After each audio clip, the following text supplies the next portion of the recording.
Olá, irmãos amados, chegamos a mais uma semana onde a gente percorre um pouquinho do que a gente vem aprendendo juntos a respeito do livro Um Curso em Milagres. Hoje vamos para a 21ª questão. Qual o papel das palavras na cura?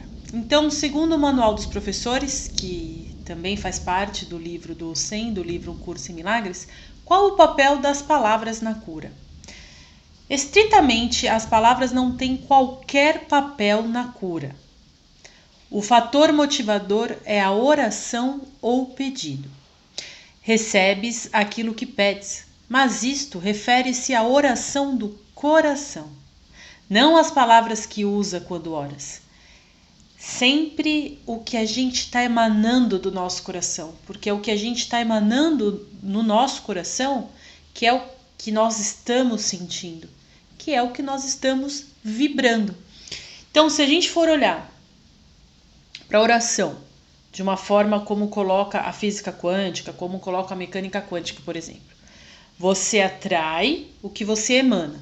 Então, eu oro, eu clamo, eu peço, por mais que eu esteja achando que eu estou pedindo com as palavras que eu estou pedindo aqui mentalmente, mas o que importa, o que o universo vê, o que o universo reconhece. Nós não somos todos frequências energéticas, então o que o universo percebe da nossa oração? O que a gente está emanando, que frequência a gente está vibrando. E aí, que aqui Cristo está colocando como que nós estamos carregando em nossos corações. Então não importam as palavras se os nossos sentimentos são outros. Né? Então, por isso que essas novas filosofias de vida colocam. Então, não adianta pedir, porque se você está pedindo, se você está clamando, você está manifestando dentro do teu sentir aquela falta, aquele pesar, aquela doença em si. Então, Cristo aqui está falando, olha, não importa as palavras que você use, porque para Deus o que importa é o que você vibra. Porque se você é uma frequência energética, Deus vai te reconhecer como uma frequência energética. Então, ou você, com a tua frequência energética, deixa brilhar dentro de você a tua centelha divina e você se unifica com a energia de Deus. E aí tudo começa a se manifestar para você. Ou você vai se afinizar com a frequência do medo, da falta. E aí não importa as palavras que você estiver falando. Se você está vibrando nessa energia, o que vai resultar na tua vida é a energia, é a frequência com a qual você está se identificando, a frequência da qual você está vibrando. Por vezes, as palavras e a oração são contraditórias, outras vezes não estão de acordo, né? Eu falo uma coisa e vibro outra. Não importa. Deus não compreende palavras, pois foram feitas por mentes separadas, para se manterem na ilusão da separação.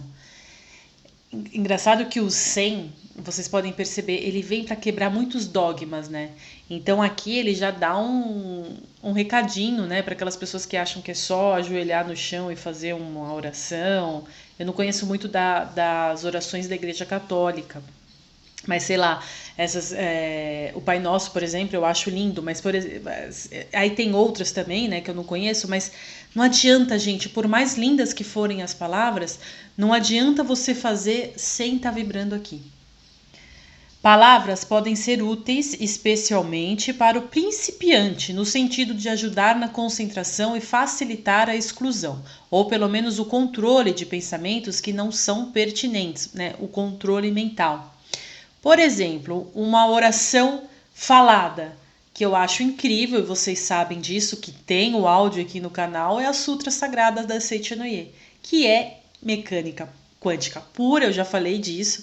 Na Sutra Sagrada a Sutra Sagrada, gente, é uma aula, é verdadeiramente uma aula. Se você não está vendo nesse vídeo aqui pela primeira vez, que você está ouvindo sobre a Seitanoye, está ouvindo sobre a Sutra, vai no vídeo.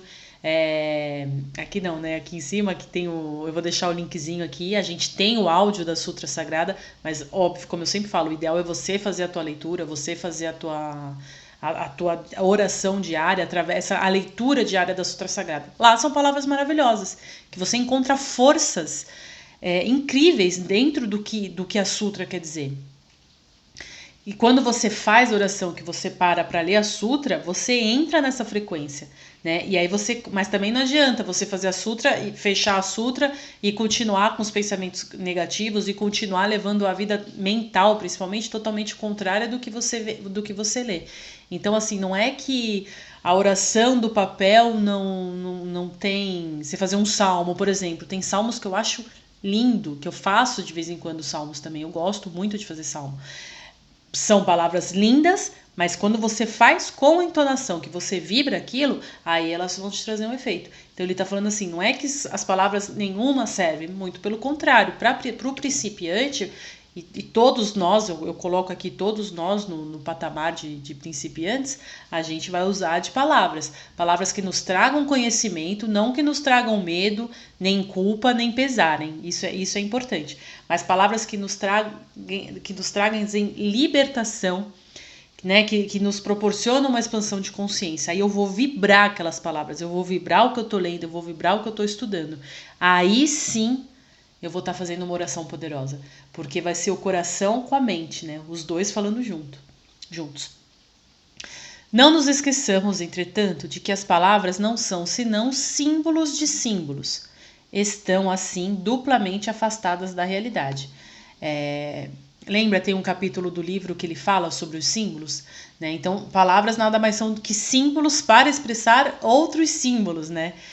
Mas se usadas da forma correta, ela é um meio da gente se comunicar, mas lembre-se sempre, o que importa é a energia que a gente coloca nessas palavras, é o nosso sentimento que a gente usa quando a gente está lendo aquelas palavras, principalmente quando a gente está fazendo aquela oração falada. A oração do coração, na realidade, não pede coisas concretas. Solicita sempre algum tipo de experiência e as coisas específicas pedidas são portadoras da experiência desejada na opinião daquele que pede. As palavras, então, são símbolo das coisas pedidas, mas as próprias coisas em si mesmas apenas representam as experiências esperadas.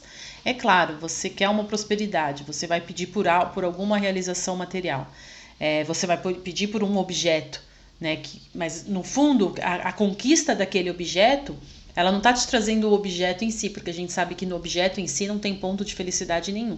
O que tem, onde está o ponto da felicidade é a experiência daquilo, né? Aquilo que te fez, aquilo que vibrou dentro de você ao você conquistar aquele objeto, aquela coisa, enfim, aquele sentimento, né? Mas aí a palavra ela vai expressar um símbolo. E através mesmo que da materialização desse símbolo, o que está te trazendo aquele sentimento de alegria, de conquista, não é o símbolo em si, e sim toda a representação mental, a representação emocional que aquilo te trouxe, né? Isso é o benefício que a oração vai te trazer. A oração por coisas deste mundo trará experiências deste mundo. Se a oração do coração pede isso, isso será dado porque será recebido.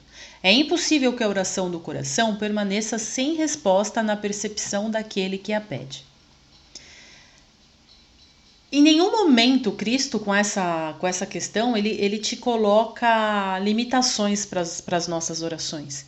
Se a gente está precisando manifestar o material, a gente vai pedir para que a nossa centelha nos mostre o melhor caminho para que a gente alcance aquele objetivo material, porque a gente precisa da prosperidade, né? A gente precisa do material também para viver.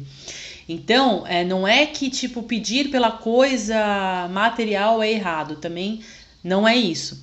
Mas saibamos que sempre quando a gente está focando num objeto, não é o objeto em si que vai nos trazer a felicidade. Por exemplo, quando eu peço pela minha prosperidade, eu peço para que a minha centelha me coloque no caminho certo para que eu alcance o que Deus tem como propósito para mim, que vai me trazer a minha prosperidade.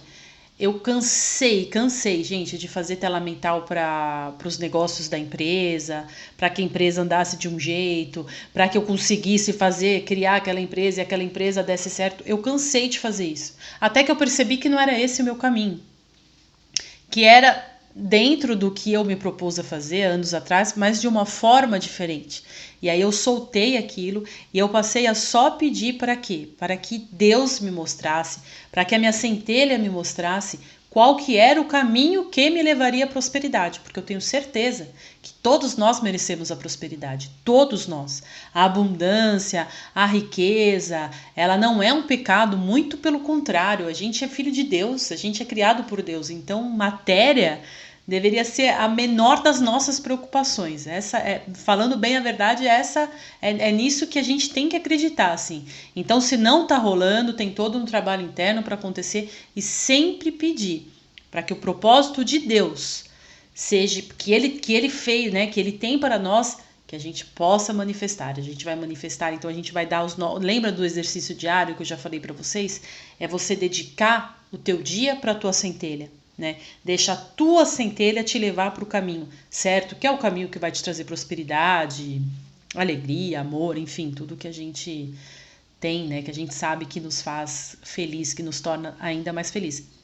Então, quando eu vou pedir, eu peço para que o meu caminho, né? Para que eu haja no caminho certo, para que eu seja intuída para seguir no caminho certo, mas tendo a certeza, vibrando aqui, ó, que tá tudo bem, que tá tudo certo. Se for material, eu já tenho que me sentir próspera. Se for relacionamento pessoal, eu já tenho que me sentir feliz, amada e amando, e assim por diante. A gente tem que passar a vibrar aquilo que a gente está pedindo em oração. Se for uma cura, eu já não vou me ver mais como doente, eu vou me ver saudável, feliz, alegre. É o que a gente vibra, é o que a gente manifesta. Então, quando muitas filosofias também falam, não peça, agradeça, porque no fundo é isso, é você, assim, não clame, não peça algo que esteja te faltando, senão você vai estar acreditando cada vez mais nessa falta. Então eles falam, agradeça por aquilo que você já recebeu, porque daí você passa a vibrar aquilo que você quer que aconteça, igual a tela mental, né? Uma vez eu fiz um teste, eu falei assim, eu vou fazer um teste de tela mental, vamos ver se isso funciona. E aí eu queria um carro, tava sem carro na época e tal. Falei, não, eu quero um carro que seja o meu carro. E aí eu gosto muito de carro mais altinho, assim, então eu fiz a tela de um jipinho. Eu queria um jipinho e tal. Falei, não, eu quero o Jeep tal. E fiz alguns dias, mentalizei a tela daquele carro. Aí eu alcancei a certeza que eu já tinha aquele carro. Eu já tinha. Eu não tinha grana para comprar o carro, nada, mas eu já tinha a certeza que aquele carro estava na minha garagem. Como diz o professor Hélio Couto, eu não ia lá abrir a porta para ver se o carro estava lá. Eu tinha a absoluta certeza que aquele carro estava na garagem. Gente, e eu ganhei um carro melhor, um jipinho, por isso que eu falei jipinho, um jipinho melhor do que aquele que eu estava fazendo a tela, muito melhor. E eu ganhei, e eu simplesmente ganhei. Quando eu ganhei esse carro, aí eu já tinha dinheiro para bancar o carro, eu já tinha, olha, foi assim, foi uma tela que se realizou assim, sem eu ter feito esforço algum, sem eu ter conseguido primeiro o dinheiro para ter o carro, não, eu ganhei um carro. Então foi muito incrível. Por quê? Porque eu passei a ter a certeza de que aquilo já tinha acontecido na minha vida. E aí aconteceu no tempo certo, porque veio o carro certo, melhor do que aquele que eu estava imaginando na minha tela mental. Então, o grande segredo das telas mentais, que a gente escuta muito falar, é isso, gente. É você sentir junto com aquilo que você quer realizar. E aí, depois de um tempo, a gente vai vendo que os nossos pedidos vão mudando e aquilo que a gente pede nada mais é do que fazer a vontade da nossa centelha, porque aí o pacote vem completo. Um grande obstáculo neste aspecto da aprendizagem é o medo. Peraí, eu não grifei, mas eu vou falar essa parte aqui para não ficar meio confuso. O professor de Deus aceita as palavras. Voltar mais um pouquinho aqui ainda, gente. Achei aqui. Deve então o professor de Deus evitar o uso de palavras no seu ensino? Claro que não. Muitos precisam de ser alcançados através das palavras, sendo ainda incapazes de ouvir em silêncio. O professor de Deus, porém, tem de aprender a usar as palavras de um novo modo. Gradualmente, aprende como deixar que as suas palavras sejam escolhidas por ele, cessando de decidir ele próprio o que vai dizer. Sabe quando você está numa situação em que a gente já falou que a gente não quer mais conflito, né? No vídeo passado a gente já percorreu sobre isso. E aí a gente começa a aplicar isso nas nossas vidas. Às vezes a gente está em situações que a gente fala, meu Deus, o que eu vou falar? As pessoas estão esperando uma postura nossa e você fala, o que eu vou falar? Se eu falar de uma forma aqui, eu vou criar mais confusão. Então, sabe aquele minutinho que você para e você fala, nossa, fala por mim, fale por mim. E aí parece que uma voz na sua cabeça, e quando você vê você tá falando, você não sabe nem o que você tá falando, mas aquilo sai e flui e é legal. Ou quando alguém muito querido vem te pedir um conselho, que você fala, nossa, Deus, enquanto a pessoa tá lá falando, pelo menos eu faço isso, a pessoa tá falando e eu tô lá mentalizando, Cristo, o que é para eu falar para esse irmão? O que a centelha dele quer que eu fale para ele? E aí as palavras brotam na nossa boca, assim, de uma forma mágica, e quando a gente vê, a gente consegue ajudar de verdade.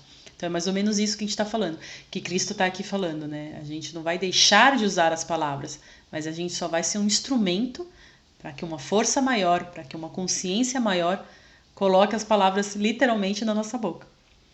O professor de Deus aceita as palavras que lhe são oferecidas e dá conforme recebe. Ele não controla a direção da sua fala. Ele escuta, ouve e fala. Um grande obstáculo neste aspecto da aprendizagem é o medo do professor de Deus em relação à validade do que ouve. E o que ouve pode ser realmente bastante surpreendente. Aqui eu vou dar um outro exemplo de uma experiência minha mesmo. Quando vocês sabem, vocês já conhecem aqui do canal, eu venho falando bastante nos últimos vídeos do material de 7. Quando eu comecei a estudar o Wusen, eu já comecei a escutar. Eu já falei isso para vocês, que eu parecia uma louca conversando comigo mesma. Então eu já escutava uma voz interna e eu conversava com essa voz, né? E eu deixava essa voz me guiar. Quando eu comecei a estudar o material do 7, aí a coisa foi se intensificando. E a gente já vem, vocês conhecem um pouquinho da minha história, da história da minha mãe, que é minha parceira aqui do canal. A gente já faz muito trabalho. Eu não tem nem como, eu não sei se eu chamo isso de trabalho espiritual, porque dá a impressão de que é algo, né, que a gente faz. Não, a gente faz exercícios mentais, sei lá se é assim que a gente fala, e a gente recebe muita mensagem, né, sobre isso. Então, às vezes, a gente faz uma emanação de luz para alguma pessoa querida, a gente faz muita emanação de luz para dentro da nossa casa, dos nossos lares, enfim. E vira e mexe, vem uma ou outra mensagem. Quando eu tô com ela, eu confio muito, porque a maioria das canalizações que a gente já recebeu, sempre foi minha mãe que recebia, tal, e ela já vem desde a adolescência fazendo isso. Então ela já tem essa autoconfiança nela, que ela sabe que ela tá recebendo uma mensagem que não é ela que tá criando mentalmente isso. Só que eu comecei a manifestar isso também. E aí eu entrei quase que em pane, assim, porque mesmo eu fazendo todo um trabalho dentro de mim, mesmo eu aceitando que eu já estava conversando com a minha centelha ou com um mentor, eu não sei, mas isso eu já estava confiante, né, nesse lado. Mas quando as canalizações começaram a ficar mais intensas e mais forte, eu comecei a duvidar muito. Comecei a duvidar muito. Eu falei, não é possível. Aí, estudando o material do 7, eu comecei a conversar com a consciência de 7. Gente, eu comecei realmente a duvidar demais daquelas palavras que eu estava escutando na minha mente. Por mais que eu sabia que não era coisa minha. Porque muitas das vezes, sobre os assuntos específicos que a gente queria percorrer, eu tinha opiniões diferentes do que aquela que eu estava falando, né? E aí eu até fui, e aí a minha mãe falava, Fê, eu vi a energia, eu falei, né, num vídeo sobre isso, eu vi a energia, realmente foi uma manifestação, tal, mas mesmo assim eu ficava na dúvida, até que eu fui também num amigo muito querido que faz um trabalho que eu confio demais, e ele falou pra mim, não, Fernanda, fica tranquila. Essa experiência, eu contei de algumas experiências, né? Essa experiência você falou com seres tais, depois você falou com um ser tal, e sim, você tá falando com outro ser tal. Então, assim, eu fiquei mais confiante. E aí eu deixei fluir mais, e aí a ajuda que a gente vem conseguindo para as pessoas que chegam até nós pedindo, vem sendo cada vez maiores, mais rápidas, e a gente está vendo cada vez mais resultado, e isso está sendo muito incrível. E fora o que eu tenho aplicado para mim também, né? E aí a gente vem cada dia se transformando e sendo uma pessoa melhor e tendo mais confiança naquilo que a gente estuda e naquilo que a gente fala pro irmão. Então, assim, se de repente, gente, e eu tenho certeza que vai começar a acontecer isso na vida de vocês, de pessoas chegarem até vocês pedindo um conselho, pedindo uma orientação, peça para tua centelha, peça para que a centelha daquela pessoa te mostre o que você pode falar ou não, e vamos ser um instrumento. Que aí quando a gente se coloca quando a gente manifesta a vontade de ser um instrumento da verdade, a gente passa a ser sim um instrumento da verdade. E a gente não tem que duvidar disso, não. Aliás, toda vez que a gente tem uma intenção boa, a gente não tem que duvidar, né, gente? Todos esses julgamentos não têm valor, são os seus próprios julgamentos provenientes de uma autopercepção velha e usada que quer deixar para trás, né? Não julgues as palavras que vêm a ti, mas ofereça-as com confiança. Elas são muito mais sábias do que as tuas. Os professores de Deus têm o verbo de Deus por trás dos símbolos das suas palavras. A intenção de Deus, a verdade de Deus, que vai ser manifestada através das nossas palavras quando a gente der essa intenção para Ele, de coração, quando isso aqui estiver vibrando dentro da gente. Essa vontade de ajudar, de fazer pelo outro. E Deus dá às palavras que eles usam o poder do seu espírito, elevando-as de símbolos sem significado ao próprio chamamento do céu. Então, quando a gente manifesta a intenção de ajudar, quando a gente manifesta essa intenção e não quer que isso seja um mérito nosso, porque não é. Quando a gente reconhece que o mérito, que aliás ninguém está cobrando mérito nenhum, mas quando a gente reconhece que a força não vem de nós, o conhecimento não vem de nós, e sim de uma força maior que está nos usando como instrumento, a gente passa a realmente ser instrumentos de Deus para ajuda ao próximo. E isso, pessoal, não tem preço, isso não tem tela mental que supra a alegria e a realização que isso traz pra gente. Muito obrigada, pessoal.